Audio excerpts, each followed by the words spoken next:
नमस्कार विद्यार्थी मित्रों, 11 साइंस फिजिक्स में चैप्टर 2 स्वाध्याय दाखला चलता था मित्रों। तो लास्ट लेक्चर में આપણે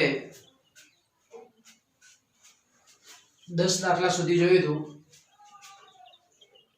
11મો પ્રશ્ન છે આપણો 2.11। આમે એવી વાત કરી કે લંબચોરસ પાતળી ધાતુની તકતીની લંબાઈ એટલે તકતી આપે છે, તકતીની લંબાઈ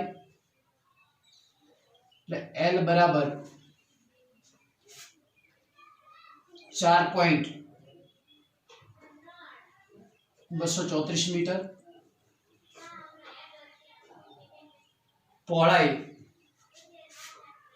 આપણે બી કહી દઈએ, પહોળાઈ बी बराबर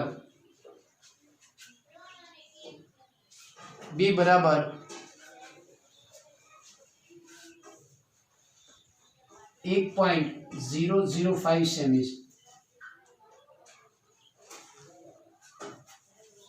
અને ઊંચાઈ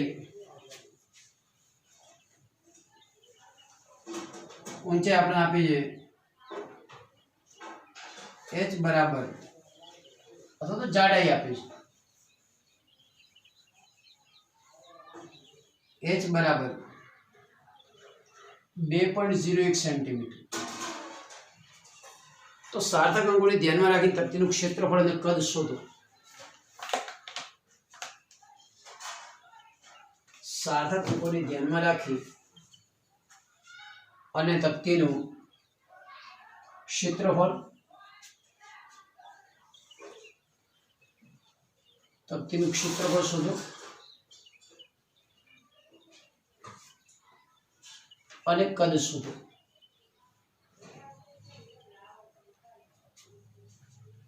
मित्रों, आ प्रकारनी तकती आपणे आपी लंबाई,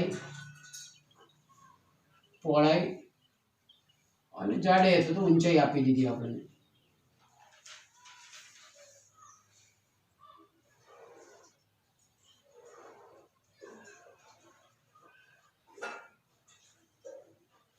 L 4.234 मीटर आपे,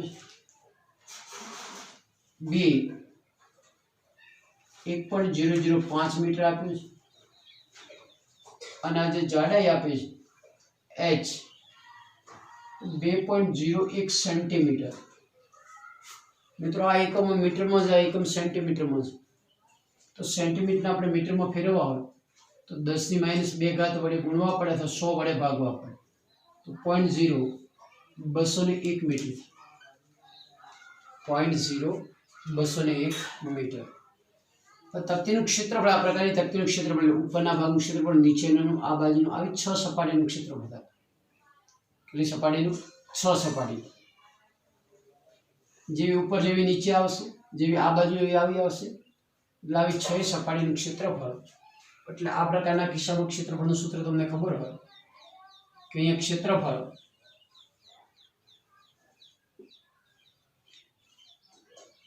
કુલ ક્ષેત્રફળ કેટલું? તો જેટલું ઉપર એટલું નીચે, એટલે આ ભાગનું ક્ષેત્રફળ એટલે L * B કરવું પડે, પણ આવું કેટલી વખત આવશે? 2 વખત આવશે। આપણે આવું લઈએ 2LB plus B into H plus H into L। बब्बे वखत दरेक क्षेत्रफळ बेवडाશે। આપણે કિંમત મૂકી દઈએ કે બે L ની કિંમત 4.234, B ની કિંમત 1.005 plus 1.005 H.0201 plus HL 0.0201 गुण્યા 201 गुण્યા L એટલે 4.234। मित्रों, कैलसी गुणाकार करशो तो आपणो जवाब आवशे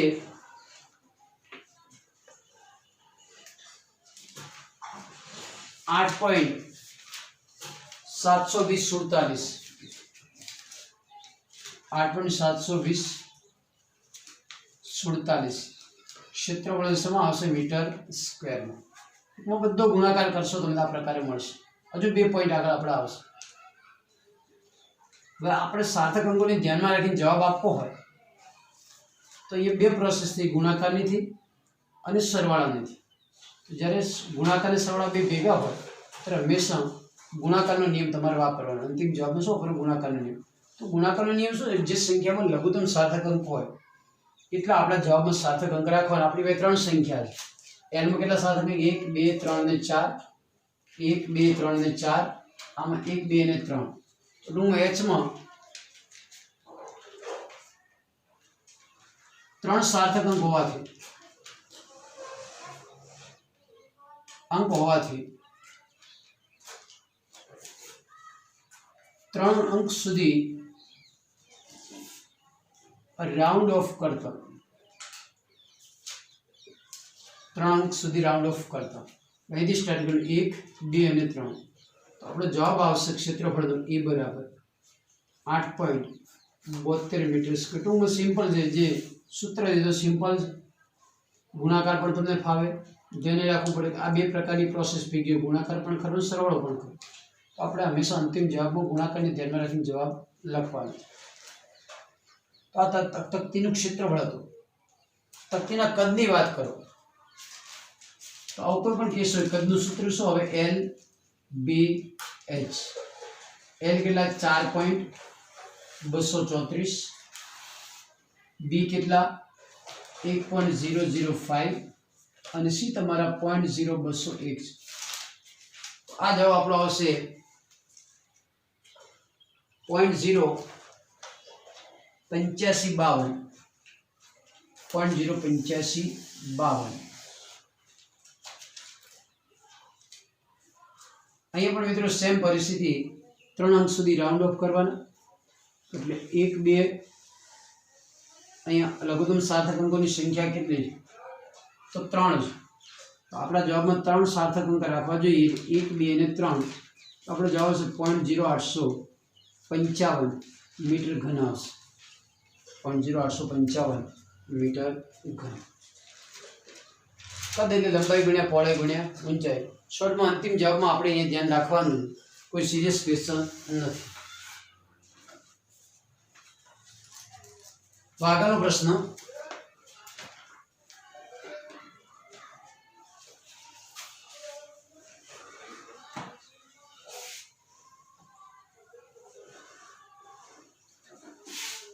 એ પણ સાર્થક અંકોને ધ્યાનમાં રાખીને જ આપેલું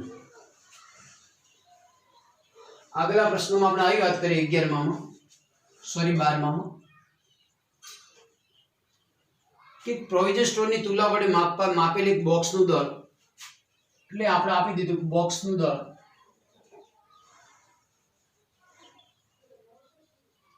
અથવા કેપિટલ એમ કહી દઈએ બોક્સનું દળ એ આપણે આપી 2.3 કિલોગ્રામ આપ્યું છે કિલો આપી 2.3 કિલોગ્રામ આગળ વાત કરી કે આ બોક્સમાં 20.15 ગ્રામ અને 20.17 ગ્રામ દળના બે સોનાના ટુકડા મૂકવામાં આવે છે આ બોક્સમાં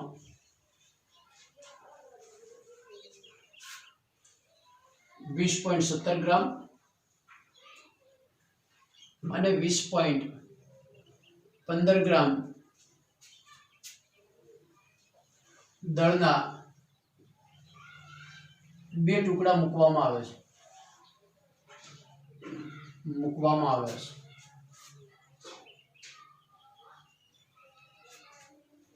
તો બે બોક્સનું કુલ દળ કેટલું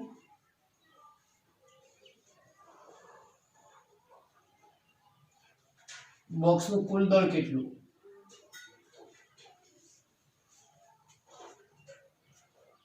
બે બંને ટુકડાના દળનો તફાવત કેટલો બંને ટુકડાઓના દળનો તફાવત શું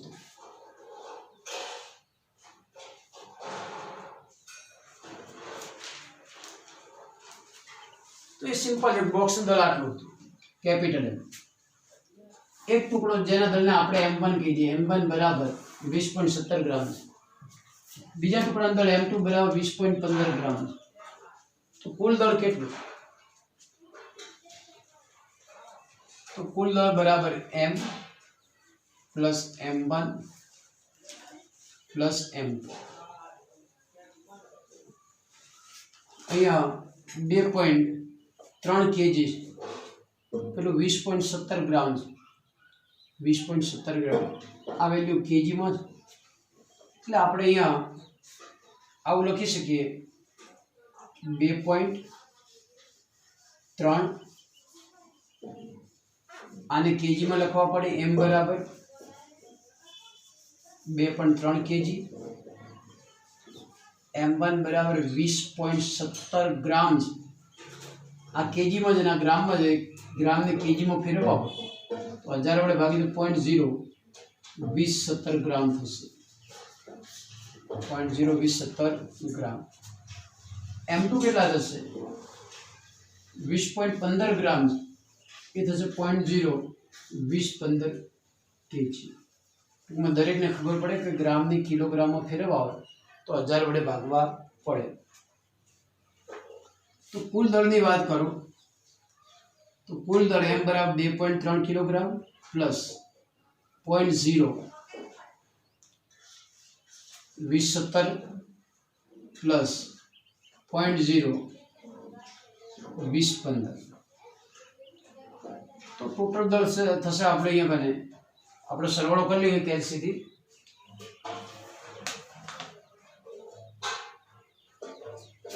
2.34032 किलोग्राम कुल दर થાય।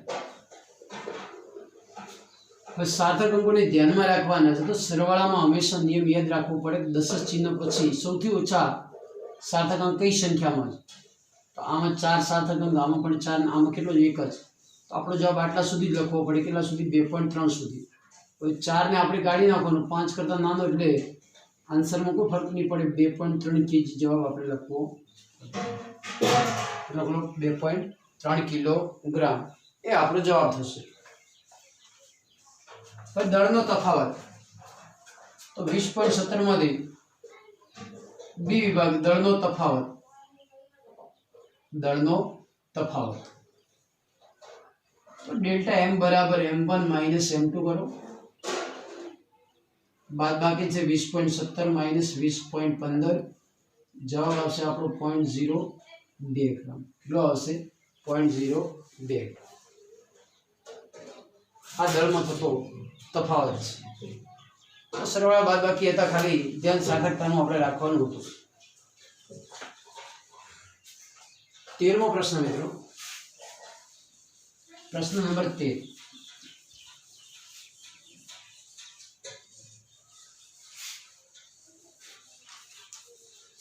प्रश्न 13 चलावता पहला हूँ तमने याद कराऊं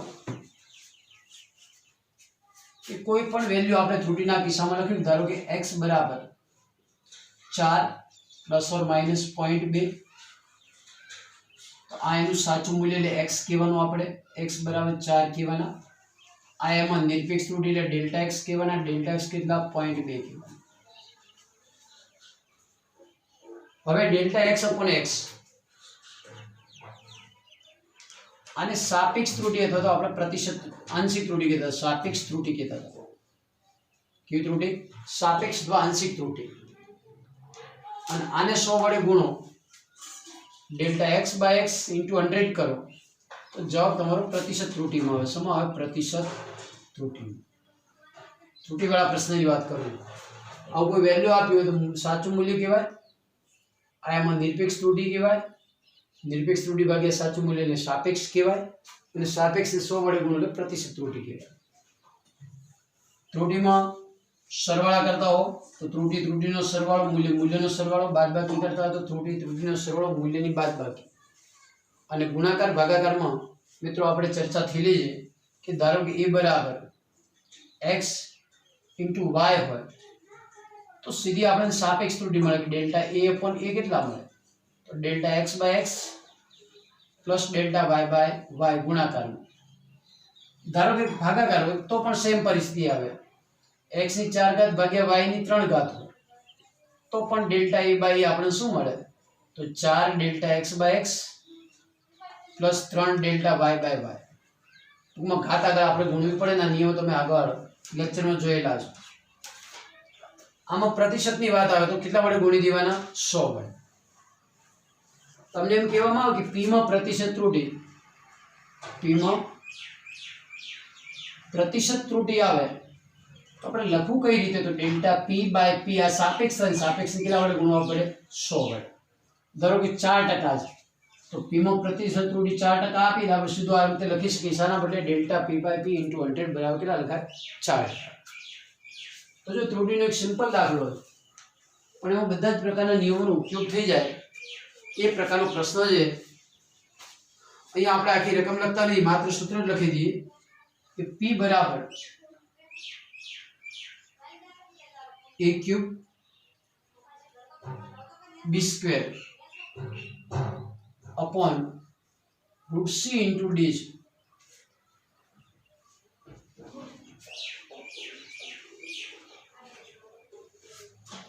ए बी सी અને ડી માં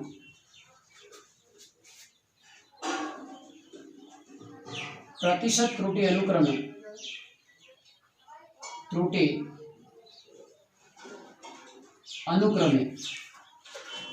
અનુક્રમે એટલે પહેલાની પહેલી એક માં 1% છે, એ માં 1%, બી માં 3%, સી માં 4% અને ડી માં 2% પ્રતિશત ત્રુટિ. તો પી માં પ્રતિશત ત્રુટિ શોધો. એક પ્રશ્ન હોય. બીજો પ્રશ્ન એ છે કે p નું મૂલ્ય 3.763 મળતું હોય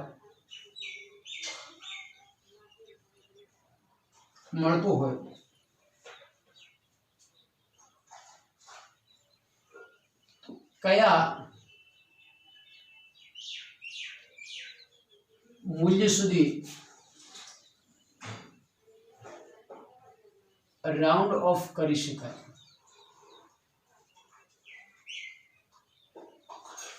સિમ્પલમાં સિમ્પલ પ્રશ્ન છે, કયા મૂલ્ય સુધી રાઉન્ડ ઓફ કરી શકાય? તો જો અહીંયા આપણે આવી વાત કરી, એક p નું સૂત્ર આપ્યું છે. p નું સૂત્ર આવું: a ની 3 ઘાત, b ની 2 ઘાત, c નું વર્ગમૂળ અને d. દરેક રાશિના પ્રતિશત મૂલ્યો આપે. a નું 1%, b નું 3%, c નું 4% અને d નું 2%. તો p માં પ્રતિશત ત્રુટિ કેટલી હશે? પ્રશ્ન એ છે. બીજો પ્રશ્ન આપણે પછી લઈએ. આપણે આવું લખી દઈએ: p બરાબર a ક્યુબ b સ્ક્વેર. મિત્રો રૂટ હોય હંમેશા 1/2 ઘાત કહેવાય ઇન્ટુ d. તો અહીંયા નિયમ લાગુ પાડીએ આપણે. સાપેક્ષ ત્રુટિ વાળો ભાગાકાર ગુણાકારનો ડેલ્ટા p બાય p. તો ઘાત આગળ લઈ લો 3 delta a by a plus 2 delta b by b. c છેદમાં હોય તો પણ ઉપર સીધું લગાવીને ઘાત આગળ લઈ લો 1/2 delta c by c plus delta d upon d. ગુણાકાર હોય છે ભાગાકાર હોય, નિયમ કોમન જ લાગુ પડે. ઘાત હોય તો આપણે આગળ ગુણી દઈએ. આપણે શું મળ્યું? p માં સાપેક્ષ ત્રુટિ મળે.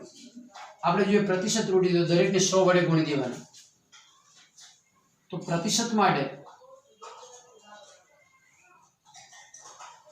ડેલ્ટા p અપોન p અને ટકાવાર મૂલ્ય મળે 3 delta a upon a into 100. બંને બાજુ 100 વડે ગુણી દઈએ આપણે. અહીંયા પણ 100 વડે, અહીંયા પણ 100 વડે, plus 2 delta b upon b into 100 plus 1/2 delta c by c into 100 and delta d by d into 100. માત્ર ડેલ્ટા a અપોન a ને સાપેક્ષ કહેવાય, પણ આ આખું ગુણો તો પ્રતિશત મૂલ્ય કહેવાય. તો આ આખું પ્રતિશત મૂલ્ય કેટલું આપે? a માં પ્રતિશત ત્રુટિ કેટલી આપી? 1 આપી. તો આપણે એની કિંમત 1 મૂકી દઈએ. 3 ગુણ્યા 1 1%. To delta B upon B into 100 આમાં કેટલા ટકા છે? 3% છે. 1/2 ડેલ્ટા સી અપોન સી માં કેટલા ટકા? 4% પ્રતિશત ત્રુટિ. અને છેલ્લે ડેલ્ટા ડી અપોન ડી માં પ્રતિશત ત્રુટિ કેટલા ટકા? 2%. આ આખું મૂલ્ય પ્રતિશત ત્રુટિ કહેવાય છે. તો 3% પ્લસ 6 પ્લસ 2 પ્લસ 2 અહીંયા 10 ને 3 13% પ્રતિશત ત્રુટિ મળે આપણને. પી માં મળતી પ્રતિશત ત્રુટિ કેટલા ટકા મળશે? 13%. અને આ પ્રકારનો પ્રશ્ન નીટ માટે અગત્યનો કહેવાય, કારણ કે આમાં ખૂબ એપ્લાઇડ ક્વેશ્ચન બનતો હોતો નથી. હવે પાછી પી નું મૂલ્ય આપણે મળે 3.763 મળે પી નું મૂલ્ય. તો કયા મૂલ્ય સુધી રાઉન્ડ ઓફ કરી શકાય? મિત્રો ત્રુટિમાં કેટલા આપણી પાસે 13% છે. એને 13% ને આપણે મૂલ્યમાં કન્વર્ટ કરીએ. બીજા વિભાગની વાત કરીએ કે પી નું મૂલ્ય આપણે આવું આપ્યું છે 3.763 અને પ્રતિશત ત્રુટિ 13%. કોઈ ટકાને મૂલ્યમાં ફેરવવા 100 વડે ભાગવા વડે 13 ભાગ્યા આપણે 100 કહીએ તો 0.13 આવશે. કેટલા આવશે? 0.13. તો આની અંદર આપણે 0.13 એટલે 2 સાર્થક અંક છે. કેટલા સાર્થક અંક છે? 2 સાર્થક અંક. તો આપણે 2 અંકો સુધી રાઉન્ડ ઓફ કરવાનું થાય. કેટલા અંકો સુધી? 2 અંકો સુધી એ મૂલ્ય રાઉન્ડ ઓફ કરવું પડે. અહીંયા આપણી પાસે 2 સાર્થક અંક તો જવાબમાં પડે 2 જ રાખવાના શોર્ટમાં. તો 1 અને 2 આટલા સુધી. તો 6 ને રાઉન્ડ ઓફ કરવાનું થાય તો 6 એ 5 કરતાં વધારે આગળ એક ઉમેરવા પડે. એટલે આપણો જવાબ બનશે પી બરાબર 3.8, જે એકમમાં આવતું હોય તે એકમ. શોર્ટમાં ત્રુટિ 2 સાર્થક અંક, તો આપણા જવાબમાં પણ 2 સાર્થક અંક હોવા જોઈએ. આગળનો પ્રશ્ન,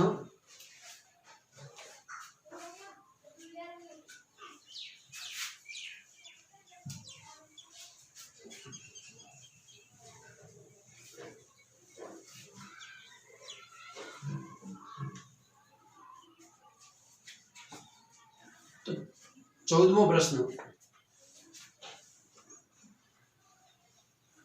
આપણે સ્થાનાંતર માટે 4 જુદા જુદા સૂત્રો આપેલા છે. તો મુદ્રણની ઘણી ત્રુટિઓ ધરાવતા એક પુસ્તકમાં આવર્ત ગતિ કરતા એક કણના સ્થાનાંતર માટે 4 જુદા જુદા સૂત્રો આપેલા છે. તો પરિમાણના આધારે સૂત્રો સાચા છે કે ખોટા તે સાબિત કરો. શોર્ટમાં આવી વાત કરી છે. શોર્ટમાં લોકો નીચે આપેલા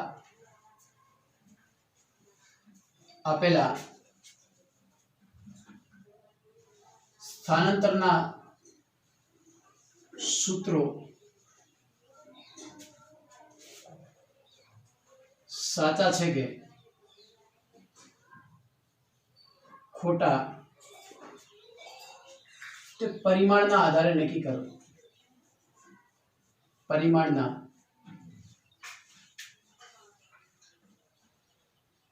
આધારે નક્કી કરો. કરી દઈએ નક્કી આપણે.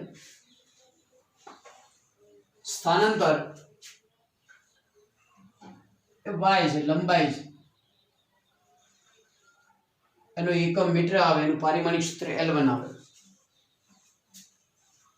તો આપણે એક સ્થાનાંતરનું સમીકરણ આપ્યું છે કે y બરાબર એના પહેલા અહીંયા જે સ્પષ્ટતા કરી લખી દીધું. એક કણનું મહત્તમ સ્થાનાંતર, કણનું મહત્તમ સ્થાનાંતર. મિત્રો જ્યાં સ્થાનાંતર આવે ત્યાં પારિમાણિક સૂત્ર L1 જ આવે. સ્થાનાંતર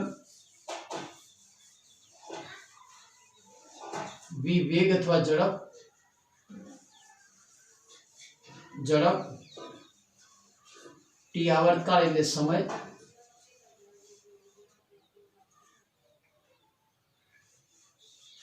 અને સ્મોલ t સમય છે.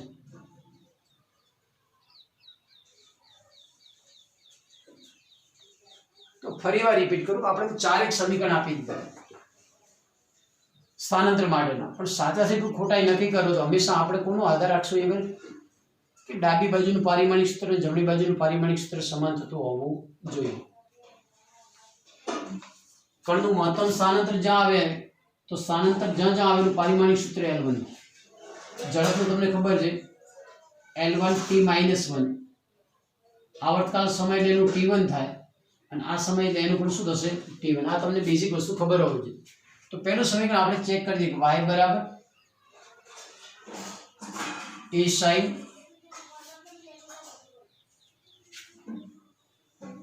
2π t by capital T 2π capital by capital T. આ સમીકરણ સાચું છે કે ખોટું? મિત્રો આ પ્રકારનું કોઈ બી સમીકરણ આવે એમાં ડાબી બાજુનું અને જમણી બાજુનું પારિમાણિક સૂત્રો સમાન થતા હોવા જોઈએ. એ ડાબામાં y સ્થાનાંતર માટે ડાબાનું પારિમાણિક સૂત્ર m0 l1 t0 થઈ જશે ડાબી બાજુ. જબામાં ચેક કરો, જબામાં એ પણ સ્થાનાંતર મહત્તમ સ્થાનાંતર માટે જબામાં એનું પારિમાણિક સૂત્ર m0 l1 t0 થશે. હવે આ જે ભાગ છે આખો પારિમાણિક સૂત્ર સિવાયનો હોય, આને પરિમાણ હોતું નથી. શોર્ટમાં આ ખૂણો બને, આ જે ભાગ બન્યો આપણો આ ખૂણો છે, ખૂણાનું પારિમાણિક સૂત્ર હોતું નથી. એટલે યથાર્થ નથી આપણે ચકાસવું તો હજી ખૂણાને પણ પરિમાણ રહિત સાબિત કરવો પડે. જો આ ભાગને પરિમાણ હોય તો એવું સમીકરણ શક્ય હોતું નથી. તો 2π ને કોઈ પારિમાણિક સૂત્ર હશે નહીં. 2π સ્મોલ t ભાગ્યા કેપિટલ T. તો સ્મોલ t સમય એટલે એનું t1 આવશે, નીચે આવર્તકાલ સમયનું t1 આવશે, t1 cancel, m0 l0 t છે. આનો મતલબ એ થયો કે ડાબાનું પારિમાણિક સૂત્ર અને જબાના પારિમાણિક સૂત્ર સમાન છે અને આ ભાગ પરિમાણ રહિત છે માટે અને પરિમાણ રહિત જ હોવો જોઈએ તો સમીકરણ યથાર્થ કહેવાય, બાકી યથાર્થ કહેવાશે નહીં. શોર્ટમાં આ ભાગ પરિમાણ રહિત હોય, જેટલું y નું એટલું પારિમાણિક સૂત્ર એનું હોવું જોઈએ અને જે છે. એટલે અહીંયા સમીકરણ 1 આપણું સાચું છે. આપણે લખવું લગા સમીકરણ 1 સાચું છે. બીજું સમીકરણ આપણે લઈએ.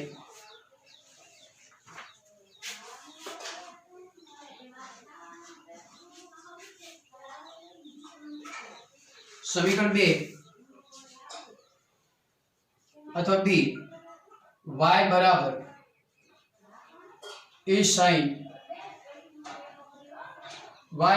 a sin bt.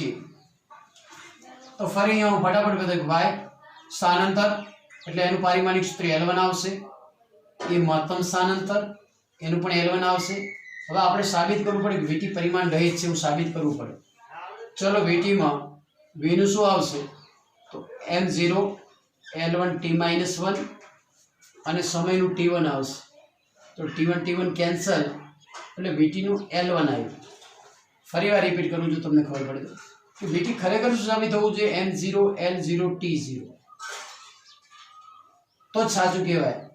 તો vt નું પારિમાણિક સૂત્રમાં વેગનું પારિમાણિક સૂત્ર m0 l1 t-1, સમય t નું t1 આવશે, t1 plus t1 minus cancel, એ ભાગનું પારિમાણિક સૂત્ર L1 આવે. એટલે કે આવું કોઈ આવું કોઈ સમીકરણ શક્ય હોતું નથી.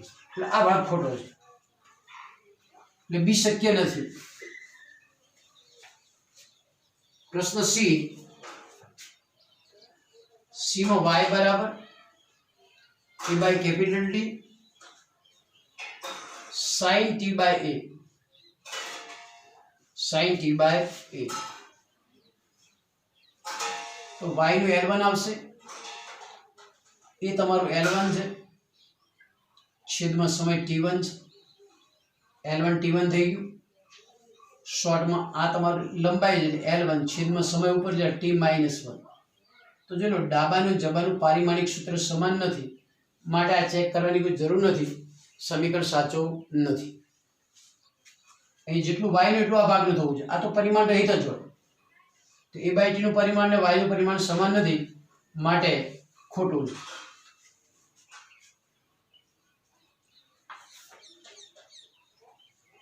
ડી વિભાગ y બરાબર a બાય √2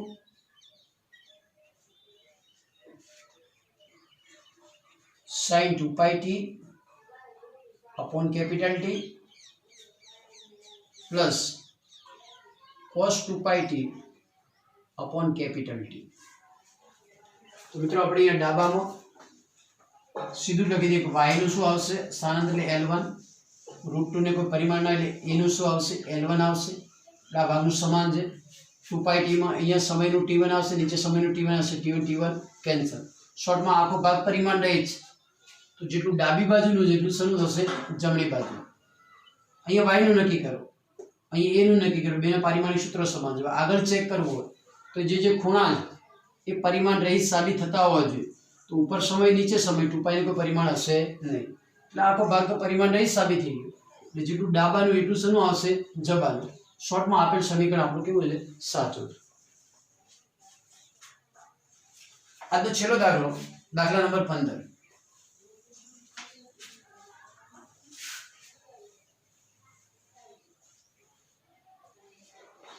15મા દાખલામાં રકમ આવી એક વિદ્યાર્થી ભૌતિક વિજ્ઞાનમાં પ્રચલિત એવા કોઈ કણના ચલિત દળ અને સ્થિર દળ એમ વચ્ચેનો કણનો વેગ v અને પ્રકાશની ઝડપ c વચ્ચેનો સંબંધ લગભગ સાચો યાદ રાખીને લખે છે। ટૂંકમાં આ વાત છે ચલિત દળ m એટલે જે દળ બદલાય છે સ્થિર દળ m0 કણનો વેગ v અને પ્રકાશનો વેગ c છે।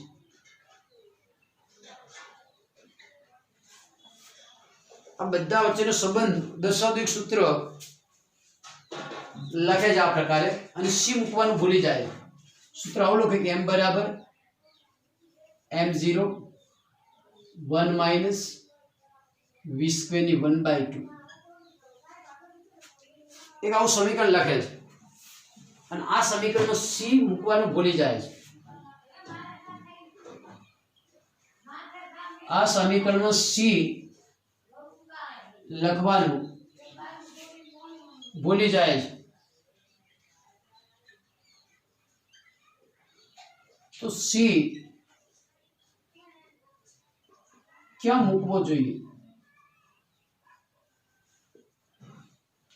સમીકરણમાં ખરેખર c આવે પણ ક્યાં મૂકવો એનો ખ્યાલ નથી તો ક્યાં મૂકવો જોઈએ તો મિત્રો આપણે હંમેશા કોઈ બી કેસ હોય સમીકરણ પરિમાણની દ્રષ્ટિએ યથાર્થ હોય તો જેટલું ડાબાનું પારિમાણિક સૂત્ર એટલું જબાનું પારિમાણિક સૂત્ર થતું હોવું જોઈએ। આવો કેસ સોલ્વ કરવા માટે અહીં ડાબાનું પારિમાણિક સૂત્ર બરાબર જબાનું પારિમાણિક સૂત્ર ડાબામાં દળ છે એટલે એનું માત્ર m1 આવશે તો આપણે આવું લખી દઈએ m1 L0 T0 ઉપર m1 L0 T0 છેદમાં આપણે ખ્યાલ નથી એટલે આપણે લખી દઈએ v સ્ક્વેર ની 1/2 અહીંયા લઈ દે તમે તો આવું મળશે 1 માઇનસ v સ્ક્વેર ની 1/2 આ m1 L0 T0 m1 L0 T0 આ કેન્સલ થઈ ગયું શોર્ટમાં આપણે આવું મળ્યું 1 માઇનસ v સ્ક્વેર ની 1/2 નું પારિમાણિક સૂત્ર આવું થવું જોઈએ m0 L0 T0 થવું જોઈએ જો યથાર્થ હોય તો આવું થવું જોઈએ યથાર્થ ના હોય તો આવું બનશે નહીં તો તમને ખબર પડે કે જે વેગ છે 1 ને પરિમાણ હોય નહીં પણ વેગ છે વેગનું પારિમાણિક સૂત્ર શું હોય L1 t-1 એનો સ્ક્વેર લે L2 t-2 થઈ જાય તો જો યથાર્થ હોય તો આનું પરિમાણ m0 L0 T0 આ બધું પરિમાણ પણ શું થવું જોઈએ m0 L0 T0 થવું જોઈએ તો જ પરિણામી આપણે શું મળે m0 L0 T0 તો સમીકરણ યથાર્થ બનશે ફરી દેવું કે યથાર્થ સમીકરણ અને આખા ભાગનું પારિમાણિક સૂત્ર શું થાય m0 L0 T0 તો એ એકનું તો શું થાય તો એકને કોઈ પરિમાણ જ ના એટલે m0 L0 T0 આપણે લઈ શકીએ પણ v સ્ક્વેર નું એટલું થતું નથી તો એ કેન્સલ કરવું હોય તો v ના છેદમાં v શું છે તો વેગ v એક અને વેગ છે તો v ના છેદમાં બીજો વેગ આપણે મૂકી દેવો પડે વેગનો વર્ગ છે તો છેદમાં v સ્ક્વેર ના છેદમાં c સ્ક્વેર મૂકવા જોઈએ તો અહીંયા આ થવા માટે આ થવા માટે v² ના છેદમાં c² મૂકવું જોઈએ માટે સાચું સમીકરણ m બરાબર m0 1 minus v² by c² ની 1/2. મિત્રો આ સાચું સમીકરણ ઓટોમેટિક આપણને મળી ગયું. સિમ્પલ વસ્તુ હતી કે ડાબાનું પરિમાણ છે જબાનું સમાંતર મૂકી દીધું. દળની ખબર હતી. આ ભાગને આપણે છોડી દીધા, અહીંયા લાવી દીધા. એ પરિમાણ નહીં થઈ ગયું. હવે ક્યારે બને કે વેગના છેદમાં બીજો કોઈ વેગ હશે ત્યારે, એટલે કે c² આપણે છેદમાં મૂકવા જોઈએ.